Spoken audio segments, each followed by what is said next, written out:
led Jesus from Caiaphas to the palace of the Roman governor. By now it was early morning, and to avoid ceremonial uncleanliness, the Jews did not enter the palace. They wanted to be able to eat the Passover. So Pilate came out to them and asked, "What charges are you bringing against this man?" "If he were not a criminal," they replied, "we would not have handed him over to you." That's an interesting answer.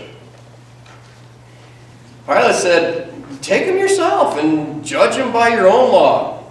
But we have no right to execute anyone," the Jews objected.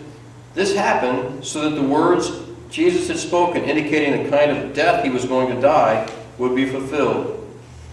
Pilate then went back inside the palace, summoned Jesus, and asked him, "Are you the king of the Jews?" "Is that your own idea?" Jesus asked, "or did others talk to you about me?" "Do you think I am a Jew?" Pilate replied, "It was your people and your chief priests who handed you over to me. What is it you have done?"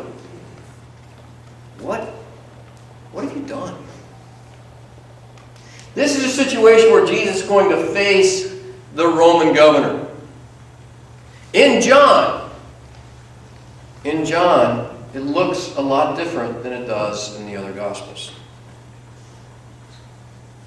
Now remember, the readers of John had access to the other Gospels. They'd heard the old story before. Of course, it was pretty fresh at that time, maybe 30, 40 years old. But they'd heard the story and they'd read it in the other Gospels. This is going to look different. This is going to help us understand why John wrote his Gospels, why they needed to hear this. And in this story, this whole interaction, this whole interchange between Jesus and Pilate looks a lot different. And what you see in Pilate is fear. Is fear. Later on, in the sentencing part that we're going to look at next week, it's going to say what they said about Jesus being claimed to be the Son of God made Pilate even more afraid. Now, in this scenario, who should be afraid? When you go before a judge, does the judge have anything to fear? No, you're the one that's kind of wondering how it's going to work out, right? Especially when your chief priests have handed you over and said, "No, this guy's a criminal, or we wouldn't have handed him over to you." In John, there's no specific charge. In the other Gospels, he was charged with blasphemy, and he was charged with telling him not to pay taxes to Caesar. In John, they handed him over and they said, "Hey, he's a criminal, or we wouldn't have brought him." No specific charge. And so Pilate is wondering, what am I supposed to do with you? I mean, he didn't even want him to begin with. Judge him by your own law. They said, "No, we can't put anyone to death." Well, that doesn't really stop him very often. But if they put Jesus to death, you know what kind of death it would be? He'd be stoned. And what did Jesus say about his death? He said, "When I am lifted up, I will draw all men to me." And so John says this went on so he would end up dying the way he indicated he would die. That they turned him over to the Romans. So when Pilate got a chance to ask him, he says, "Are you the king of the Jews?" And he said, "Hey, did someone mention that?" He said, "Wait a minute, I'm out of my league. You think I'm a Jew? You think this stuff matters to me? Your own high priest, your own people turned you over to me. What have you done?" And then Jesus says something amazing. He says in verse 36, Jesus said, "My kingdom is not of this world."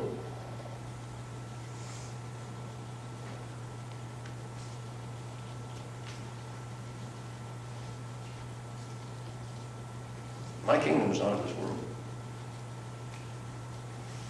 He said, "If it was, my followers," he said, "if it were, my servants would fight to prevent my arrest for the Jews, but now my kingdom is from another place, not of this world.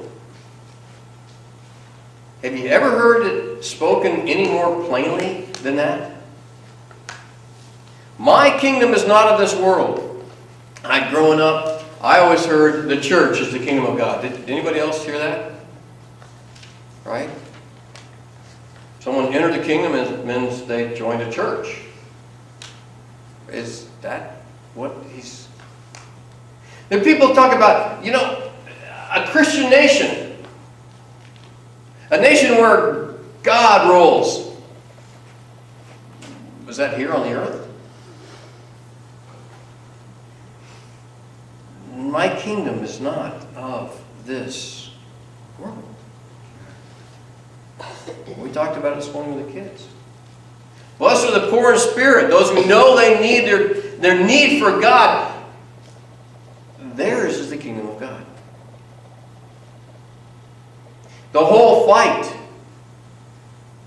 the whole misunderstanding between Jesus' followers and those who wanted to rebel against the Roman Empire, they thought his kingdom was going to be on the earth. The kingdom of David. That's what they thought. Now, you take that forward to the people that John wrote to, who saw Jerusalem rebel against the Roman Empire. And they saw Jerusalem destroyed and everyone there sold into captivity, into slavery. And they saw that every stone was leveled.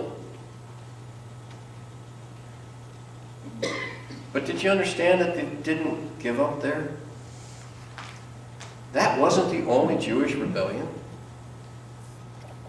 10 years later there was a rebellion on Cyprus that the Romans had to put down with the Jews. There were people who were Jewish in Asia Minor, the people that this was written to, who were still inciting an earthly rebellion against Rome. There were people who John wrote to who were trying to rebuild a system that they knew, a system of priests, a system of sacrifices, a system of temples, a religious system. They were trying to rebuild it, to restore it. And John wanted them to know that you got it all wrong. You've got it. The kingdom of God is within you. Either God is king in your life or he's not. It's not a matter of look here, look there, where's the kingdom? It's a matter of, does God rule in your life? And Jesus said, I am a king. He actually said that word king is kind of your own word. But the idea is, yes. But it's not a kingdom on earth. It's not going to compete with the Romans. It's not going to make a holy empire. That's not what Jesus is about. John wanted his readers to hear that as plain as they possibly could. It's not that things went wrong. It's not that Jesus went to plan B and now he's going to come back and go to plan A.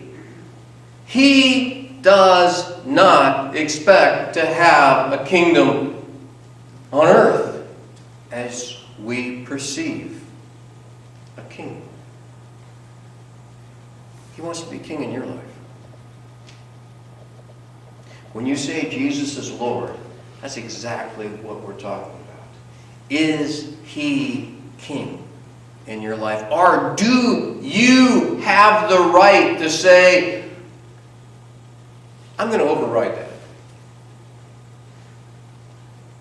Yeah, Jesus, you are up to this point, but at that point, I'm going to override that. When you said I'm supposed to forgive everybody, when I'm supposed to live in peace, I'll take the rest of it.